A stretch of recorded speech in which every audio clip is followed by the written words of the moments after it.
السلام علیکم پیارے سامعین، آج سنیں گے آپ ایک دلچسپ اور مزاحیہ کہانی۔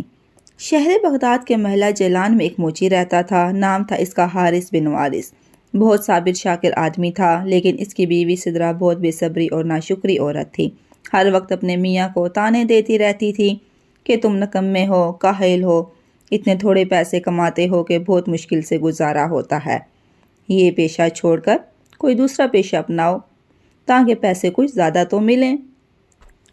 ایک دن سدرا نے بہت چخ چخ کی تو حارث بولا، اچھا پھر تم ہی بتاؤ میں کیا کروں؟ ایسا کرو نجومی بن جاؤ۔ سدرا بولی، کل میں بازار گئی تو وہاں مجھے حاتم نجومی کی بیوی مل گئی۔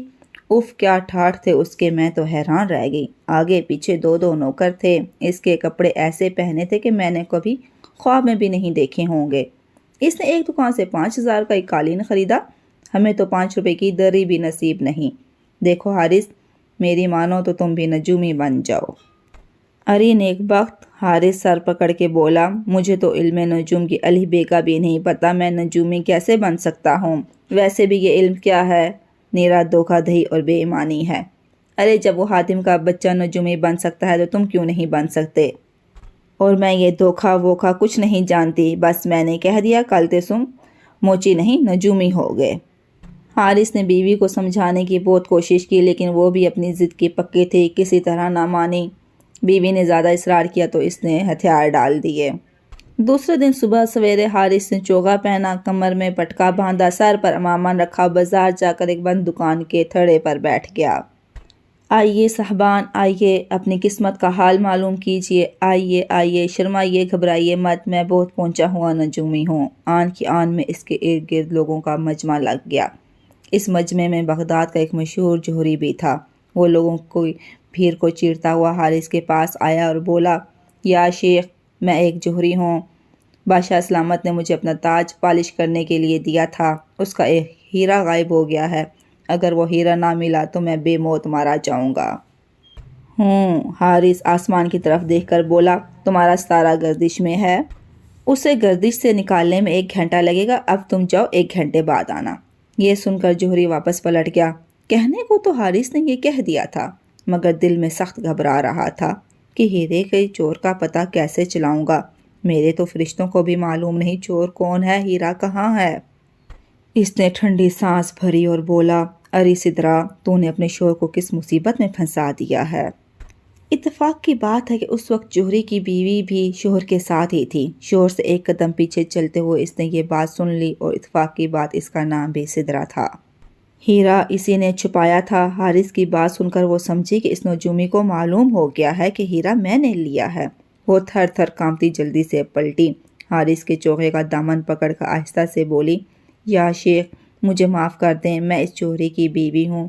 میں نے ہیرا چرانے کی نیت سے نہیں لیا تھا، میں صرف اسے دیکھنا چاہتی تھی۔ اب سمجھ میں نہیں آتا کہ اسے کیسے واپس کروں۔ حارث نے کہا، جو لوگ اپنے گناہوں کا اقرار کر کے سچے دل سے توبہ کرتے ہیں، خدا انہیں معاف کر دیتا ہے۔ اب تم فوراً گھر جاؤ اور وہ ہیرا چپکے سے اپنے خامند کے چوغے کی جیب میں ڈال دو۔ جوہری کی بیوی تیزی سے شوہر کے پیچھے چلی گئی۔ 1 گھنٹے بعد جوہری واپس آیا تو حاصر نے بڑے اعتماد سے کہا، تمہارے ستارے کی چال کچھ بگڑی ہوئی تھی، اب میں نے ٹھیک کر دی ہے، تم گھر جاؤ، ہیرا تمہارے چوغے کی جیب میں ہے۔ جوہری الٹے قدموں گھر گیا اور چوغے کی جیب ٹٹولی تو ہیرا واقعی اس میں موجود تھا۔ وہ خوشی سے پھولا نہ سمایا۔ اس نے ایک تھیلی میں سونے کی اشرفیاں بھریں اور حارث کے پاس آ کر بولا، یا شیخ، آپ تو سچ مچ بہت پہنچے ہوئے ہیں۔ ہیرا میرے چوغے کی جیب میں ہی تھا، لیجئے، میری طرف سے یہ حقیر نذرانہ قبول کیجئے۔ اس نے اشرفیوں کی تھیلی حارث کے ہاتھوں میں تھما دی۔ حارث نے گھر آ کر تھیلی سدرا کو دی اور بولا، یہ لو اشرفیاں، اب مجھ سے یہ کام مت کروانا، آج تو بچ گیا، روز روز نہیں بچوں گا۔ سدرا تو مگر اشرفیاں دیکھ کر پاگل ہو گئی تھی۔ اس نے حارث کی بات سنی انسنی کر دی اور اشرفیاں گننے لگی۔ دوسرے دن ناشتے کے بعد حارث اپنی موچی کی دکان پر جانے لگا تو سدرا نے کہا، کدھر چلے؟ اب تم حارث موچی نہیں، بغداد کے مشہور نجومی حارث بن وارث ہو۔ بازار جاؤ، لوگوں کو بیوقوف بنا کر ان کی جیبیں خالی کرو۔ طاقتور کی بات ماننا پڑتی ہے۔ حارث نے پھر چوغا پہنا، کمر میں پٹکا باندھا، سر پر امامہ رکھا اور بازار جا کر ایک بند دکان کے تھڑے پر بیٹھ گیا۔ آہستہ آہستہ لوگ جمع ہونے لگے، کوئی کچھ پوچھتا تو کوئی کچھ۔ حارث یوں ہی اٹکل پچو جواب دے کر ان سے پیسے اینٹھتا رہا۔ شام کو گھر واپس آیا تو اس کی جیب بھری ہوئی تھی۔ ایک دن صبح کو بازار جانے کی تیاری کر رہا تھا کہ کسی نے دروازہ کھٹکھٹایا۔ باہر نکلا تو دیکھا 2 سپاہی کھڑے ہیں۔ انہوں نے ادب سے سلام کیا اور بولے، بادشاہ سلامت نے آپ کو یاد فرمایا ہے، ابھی اسی وقت ہمارے ساتھ چلیے۔ حارث لرز کر رہ گیا۔ ڈرتے ڈرتے شاہی محل پہنچا تو وہاں بادشاہ اور وزیروں کے علاوہ شہر کا کوتوال بھی موجود تھا۔ اب تو اس کا دل اچھل کر حلق میں آ گیا کہ شاید بادشاہ کو معلوم ہو گیا ہے کہ میں اصلی نجومی نہیں ہوں اور لوگوں کو بیوقوف بنا کر پیسے بٹورتا ہوں۔ اس نے جھک کر بادشاہ کو 3 فرشی سلام کیے اور ہاتھ باندھ کر سر جھکا کر کھڑا ہو گیا۔ بادشاہ بولا، پرسوں رات ہمارے خزانے سے ہیرے جواہرات کے 40 صندوق غائب ہو گئے۔ پولیس چوروں کا سراغ لگانے میں ناکام رہی ہے۔ ہم نے سنا ہے کہ تم بہت اچھے نجومی ہو، اگر تم نے چوروں کا پتہ چلا لیا تو ہم تمہیں منہ مانگا انعام دیں گے۔ حارث تو برا پھنسا، مرتا کیا نہ کرتا، جلدی سے بات بنا کر بولا، آلیے جا، یہ کسی ایک چور کا کام نہیں، یہ 40 چوروں کا کام ہے، ان کا کھوج لگانے میں 40 دن تو لگیں گے۔ ٹھیک ہے، ہم تمہیں 40 دن دیتے ہیں، لیکن اگر تم نے 40 دنوں میں ان چوروں کا سراغ نہ لگایا یا تو تمہاری کھال کھنچوار کر بھوس بھروا دیں گے۔ حارث گرتا پڑتا گھر آیا اور سدرا سے بولا، جلدی کرو اور بوریا بسترا باندھ کر یہاں سے نکل چلو۔ کہاں چلیں؟ سدرا نے پوچھا۔ تمہاری اماں کے گھر، حارث نے جواب دیا۔ میری اماں کو تو مرے 10 سال ہو گئے، سدرا بولی، مگر میں پوچھتی ہوں، یہ یکا یک بوریا بسترا گول کرنے کی کیوں سوچ رہی ہے تمہیں؟ حارث نے کہا، چوروں نے بادشاہ کے خزانے سے ہیرے جواہرات کے 40 صندوق چرا لیے ہیں۔ اس نے مجھے ان کا کھوج لگانے کا حکم دیا ہے۔ میں نے 40 دن کی مہلت مانگی ہے۔ اگر میں 40 دن کے اندر چوروں کو نہ پکڑوا سکا تو بادشاہ میری کھال کھچوا کر اس میں بھوسا بھروا دے گا۔ ہم کہیں نہیں جائیں گے، سدرا نے کہا۔ ڈرو مت، 40 دن بہت ہوتے ہیں، ہو سکتا ہے چور پکڑے جائیں یا ہو سکتا ہے بادشاہ ہی مر جائے۔ حارث بولا، اگر ان باتوں میں سے کوئی بات نہ ہوئی تو پھر ہم 40ویں دن رات کو یہاں سے بھاگ جائیں گے۔ عراق کے شہر بصرہ میں میری ایک خالہ رہتی ہے، وہ ہمیں پناہ دے دے گی۔ سدرا نے کہا، لیکن ہمیں کیسے پتہ چلے گا کہ کتنے دن گزر گئے ہیں؟ حارث نے کہا، نہ مجھے لکھنا آتا ہے نہ تمہیں۔ سدرا سوچ میں پڑ گئی، پھر بولی، میں روز شام کو مرتبان میں ایک کنکری ڈال دیا کروں گی، اس طرح معلوم ہوتا رہے گا کہ اتنے دن گزر گئے ہیں۔ جن چوروں نے شاہی خزانے میں چوری کی تھی ان کا ایک ساتھی شاہی محل کی جاسوسی کرتا تھا۔ اس نے اپنے سردار کو بتایا کہ بادشاہ نے بغداد کے ایک نجومی کو ہمارا کھوج لگانے پر مقرر کیا ہے۔ یہ شخص نجوم کا بہت بڑا ماہر ہے۔ اس نے بادشاہ کو ہماری صحیح تعداد بتا دی ہے اور وعدہ کیا ہے کہ 40 دن کے اندر وہ ہمیں پکڑوا دے گا۔ سردار بولا، یہ نجومی بہت چالاک معلوم ہوتا ہے، ہمیں اس کی نگرانی کرنی چاہیے۔ تم آج شام اس کے گھر جانا اور معلوم کرنا وہ کیا کرنا چاہتا ہے۔ اس شام وہ چور حارث کے گھر کے پاس پہنچا تو اسے کھڑکی میں سے باتوں کی آواز آئی۔ وہ کان لگا کر سننے لگا۔ اسی وقت سدرا نے مرتبان میں ایک کنکری ڈالی اور حارث زور سے بولا، 40 میں سے ایک گیا۔ یہ سن کر چور کی سٹی گم ہو گئی، بھاگا اپنے اڈے پر گیا اور سردار سے بولا، سچ مچ وہ بہت پہنچا ہوا نجومی ہے۔ جو ہی میں نے اس کی کھڑکی پر کان لگائے، اس نے کہا، 40 میں سے ایک گیا۔ سردار نے کن اکھیوں سے اپنے ساتھیوں کو دیکھا، وہ خوف سے کانپ رہے تھے۔ سردار ان کی ہمت بڑھانے کے لیے زبردستی مسکرایا اور بولا، تم نے غلط سنا ہوگا، کل 2 آدمی جائیں اور نجومی کی کھڑکی سے کان لگا کر اس کی باتیں سنیں۔ دوسرے دن شام کو دونوں چور چھپتے چھپاتے حارث کے گھر کے پاس پہنچے اور کھڑکی سے کان لگا کر کھڑے ہو گئے۔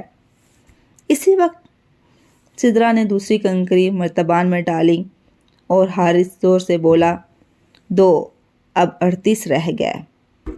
دونوں چور سر پر پاؤں رکھ کر بھاگ کھڑے ہوئے۔ انہوں نے سردار کو بتایا، یہ نجومی واقعی جادوگر ہے۔ ہم اس کی کھڑکی کے پاس پہنچے تو اسے معلوم ہو گیا کہ ہم 2 ہیں۔ سردار نے غصے سے پیر پٹکے اور چلا کر بولا، تم دونوں بھی بدھو ہو، کل 3 آدمی جائیں اور کان کھول کر دھیان سے سنیں۔ تیسرے دن 3 چور گئے۔ چوتھے دن 4، پانچویں دن 5 اور 39 دن تک یہ سلسلہ چلتا رہا۔ 40ویں دن شام کو سردار اپنے تمام ساتھیوں کے ساتھ حارث کے گھر پہنچا اور کھڑکی سے کان لگا کر کھڑا ہو گیا۔ اسی وقت سدرا نے مرتبان میں آخری کنکری ڈالی اور حارث زور سے بولا، 40 پورے ہو گئے، چلو سدرا اب رسیاں لاؤ۔ حارث نے رسیاں سامان باندھنے کے لیے منگوائی تھیں۔ سدرا رسیاں لانے کے لیے اٹھنا ہی چاہتی تھی کہ دروازے پر زور کی دستک ہوئی۔ حارث نے دروازہ کھولا تو اتنے سارے لوگوں کو دیکھ کر ڈر گیا۔ وہ سمجھا کہ بادشاہ نے اسے پکڑنے کے لیے فوج بھیجی ہے۔ اس سے قبل وہ کچھ کہتا، چوروں کا سردار اس کے قدموں پر گر پڑا اور گڑگڑا کر بولا، شاہی خزانے میں چوری ہم نے کی تھی، آپ برائے کرم بادشاہ کو نہ بتائیں، وہ ہمارا زن بچہ کولوں میں پلوا دے گا، ہم آپ کو ڈھیر سارا سونا چاندی انعام میں دیں گے۔ حارث کی تو من کی مراد بھر آئی، مصنوعی غصے سے بولا، بے ایمانو، تمہارا خیال تھا کہ تمہارے اس جرم کا کسی کو پتہ نہ چلے گا؟ اب تمہاری خیریت اسی میں ہے کہ چوری کا سارا مال بادشاہ کو واپس کر دو۔ سردار نے کہا، لیکن حضور، ہم بادشاہ کے پاس جائیں گے تو وہ ہمیں قید خانے میں ڈال دے گا، بلکہ ہو سکتا ہے ہمارے سر قلم کروا دے۔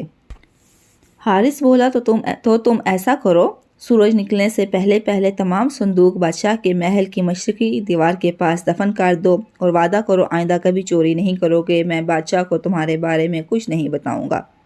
حضور نے جیسا کہا ویسا ہی ہوگا، سردار نے کہا اور اپنے ساتھیوں کو لے کر چلا گیا۔ دوسرے دن صبح کو بادشاہ کے سپاہی حارث کے گھر آئے اور اسے گھوڑے پر بٹھا کر شاہی محل لے گئے۔ بادشاہ نے پوچھا، ہمیں امید ہے کہ تم نے چوروں کا کھوج لگا لیا ہوگا اور وہ خزانہ مل گیا ہوگا۔ آپ کا خیال درست ہے عالی جہاں، حارث بولا، لیکن حضور یہ فرمائیں کہ حضور کے نزدیک دونوں میں سے کون سی چیز زیادہ اہم ہے، خزانہ یا چور؟ میں ان میں سے صرف ایک چیز حضور کے حوالے کر سکتا ہوں، دونوں چیزیں دینے سے ستاروں نے منع کر دیا ہے، ہمیں خزانہ چاہیے، چوروں سے پھر کبھی نمٹ لیں گے۔ بادشاہ نے کہا، تو پھر حضور میرے ساتھ تشریف لائیں۔ حارث بولا۔ بادشاہ، وزیر اور سپاہی حارث کے پیچھے چل پڑے۔ وہ انہیں شاہی محل کی مشرقی دیوار کے پاس لے گیا اور سپاہیوں سے کہا، زمین کھودیں۔ انہوں نے زمین کھود دی تو اس میں سے 40 صندوق نکلے۔ بادشاہ خوش ہو کر بولا، حارث، تم تو کمال کے آدمی ہو، ہم آج سے تمہیں شاہی نجومی مقرر کرتے ہیں۔ حارث ہاتھ جوڑ کر بولا، میرے ستاروں نے مجھ سے کہا ہے کہ اب تم نجومی کا پیشہ چھوڑ دو اور موچی بن جاؤ، اسی میں تمہاری اور سلطنت کی بھلائی ہے۔ بادشاہ نے حارث کو غور سے دیکھا اور مسکراتے ہوئے بولا، ویسے تم شکل سے موچی ہی لگتے ہو، کوئی بات نہیں، ہم تمہیں شاہی موچی مقرر کرتے ہیں، آئندہ تم شاہی خاندان کے جوتے بنایا کرو گے۔ اگر کہانی اچھی لگی ہو تو لائک کریں، شیئر کریں۔ ملتے ہیں پھر ایک اور نئی اچھی سی کہانی کے ساتھ۔ اللہ حافظ۔